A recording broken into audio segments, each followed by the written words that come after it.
very humanized. I mean, I wrote dialogue in a way, some of it based off conversations I had had with people. You know, one of my biggest achievements when I sent the film to my brother, who had been going through a rough patch in his own marriage, he was like, you know, I've said some of these things to my wife. Hi, Robert. Hello, how you doing? Good, and you? Good, I'm doing good. Yeah, thank you so much for your time. It's a pleasure to talk to you and to talk about this movie that's very effective. You know what I mean? Like it's like a small budget, but very, very effective. I really enjoy watching. Oh, thank you. Yes. I want to know what was like the inspiration for this script. Yeah, I mean, the inspiration for the script comes from kind of my own experiences, not necessarily in my own marriage, but with friends of mine who have, at the time of the writing, anyways, where some of them were ending marriages, some of them were working through them. Um, my sister specifically kind of went through almost not, it's not exactly like the killing of two lovers, but they separated expecting that they were going to divorce and then were able to rectify. And I was very interested in the complicated aspect of that. Um, but some of my male friends specifically acted very out of character. And that was very interesting to me. And many of them were acting out of character as I began to understand. One, it was the loss of their partner who they obviously loved and cared for, but the other was this understanding that they may lose the day-to-day with their children. The mundane moments would be lost, and all of a sudden it would be significance in the weekend, you know, and just packing everything they could in a few days. And so I began to be more empathetic because what they were doing was so weird. And I was like, what are you doing? This is so very strange. And they didn't understand it either. And so that began to be the kind of kernel to the storyline. And the first thing I wrote was the date sequence. It was a short film. I was like, oh, could we just make a short film? Could Clayne and I make a short that really got at the intricacies of a relationship and just a dialogue, and just to really explore dialogue and facial expressions. And then he called me asking if I could after he read it, he was like, this is great, let's try and make it into a feature, and kind of expanded it. So Okay, I think you did a really good choice to expand because I think it's better, and this is like your first feature, like long feature, right? So I think you did the right choice. oh, thank you. Yes, and also I noticed that I was reading someplace else that it's the movie's about family getting a divorce, and also behind the scenes like all the kids, and it looks like a family affair because those are your kids, correct? Yeah, Yeah. yeah, for sure. Yes. Yeah, I had worked with them on I had worked on with them on a couple projects. Obviously they're interested. I try and tie them in because I love making films and I love being a father. So if there's any way I can do both things at one time, it's very exciting for me. And we had made a short called The Miners together. And I wrote that kind of out of their desire to make a film. And that went to Sundance, and it did really, really well.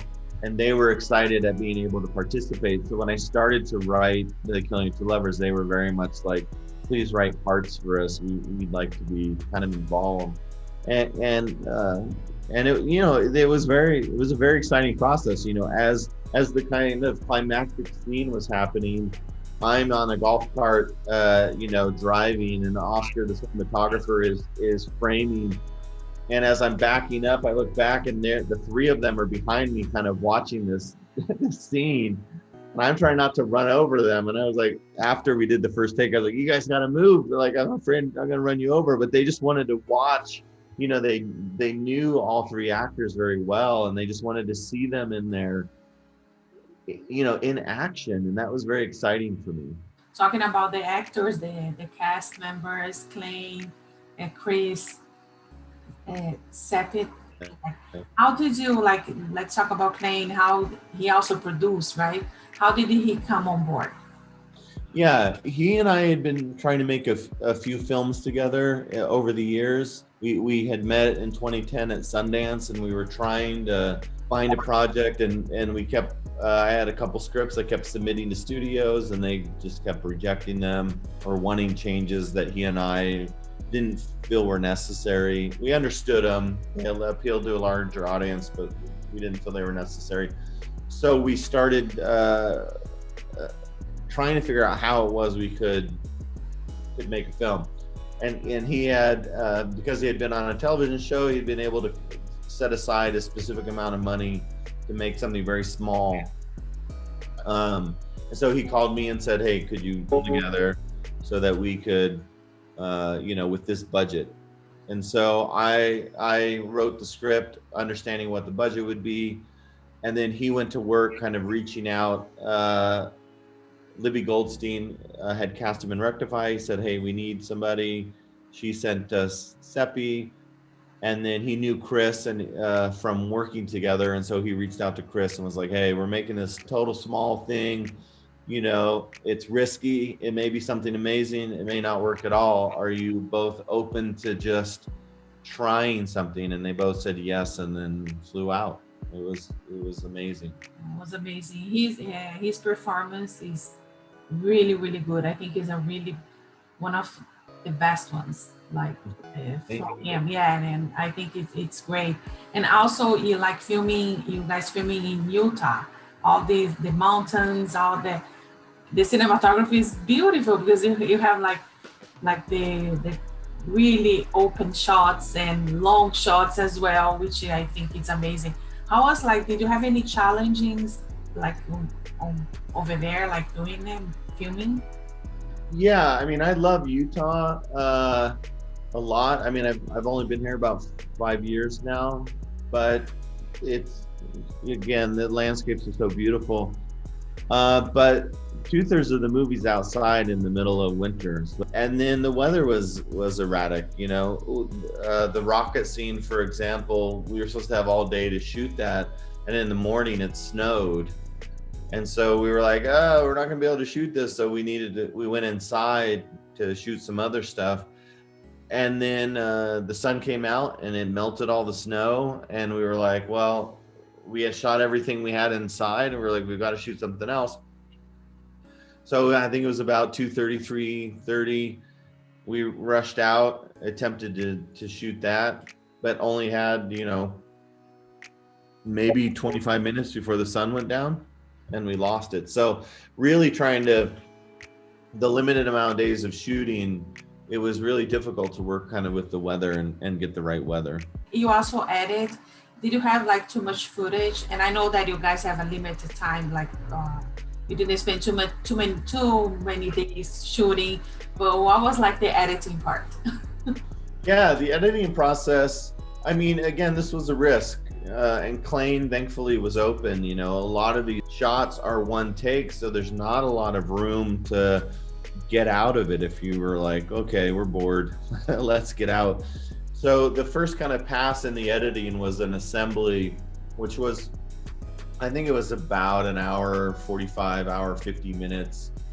And then we just went through and we just had to take whole scenes out in order for it to really work and flow. So there's a little bit more with Nikki that just, I didn't nail it right. I didn't, work it out as much as I'd hoped. And there was some shots with the dad. There's some development with the dad, which are really great scenes in and of themselves. But we found, slowed the story down. So it was just a matter of taking big chunks of scenes out. Like there's a scene where the dad and David build the rockets together for the son or for the kids.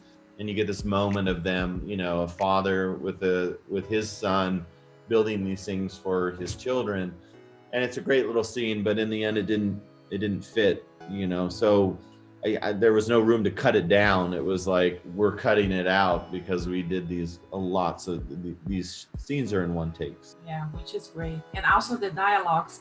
they look like so natural, you know, like I bet you most of them are on the script, but some of them look like you improvise it, but I think it's so good. I think you did a really good job. Oh, yeah, thank you. Yeah, Clayne is very, very great at taking the material and making it very humanized. I mean, I wrote dialogue in a way, some of it based off conversations I had with people. You know, one of my biggest achievements when I sent the film to my brother, who had been going through a rough patch in his own marriage, he was like, you know, I've said some of these things to my wife, and that's what I was hoping for, was that there would be this honesty, so that people could relate, you know. Yeah, I got a divorce once, but I didn't have kids involved. Yeah. So I think it was easier, even though we ended up saying stuff that is not good. Yeah. It's natural. It's natural for the human being. I don't know. It's very hard. What I found in the research was, you want to be civil, but it's hard because you've given such a vulnerable side of yourself to somebody that you don't give out regularly to people, and it's even different than your siblings. I mean, there are aspects of a marriage, even though I'm very close with my siblings, there's an aspect of my relationship with Rebecca that's way more vulnerable than it is, you know, with my siblings. Robert, I just want to thank you so much for your time. It's a pleasure to talk to you, and Oh, thank you. a lot of success. And I cannot wait for your next project. Oh, thank you so much. Thank you. Bye All bye. right, thank you. Bye-bye. If you like this video, don't forget to comment, to like, and subscribe to our channel right here.